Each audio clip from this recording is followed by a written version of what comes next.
Merhaba arkadaşlar, yepyeni haberlerle karşınızdayız. Hande Erçel'in anne hasreti dinmiyor, paylaşımı duygulandırdı.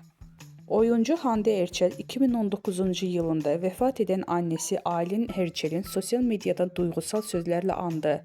Ünlü isim paylaşımı takipçilerini duygulandırdı. Hakan Sabancı ile sürpriz ayrılığının ardından magazin gündeminden düşmeyen oyuncu Hande Erçel, sosyal medya hesabından duygusal bir paylaşım geldi. 2019 yılında annesi Aylin Erçel'i kaybeden Erçel, paylaşımıyla görenleri duygulandırdı. Hande Erçel vefat eden annesi Aylin Erçel'in doğum gününü unutmadı. Burnumda kalan pudra kokunla anıyorum seni.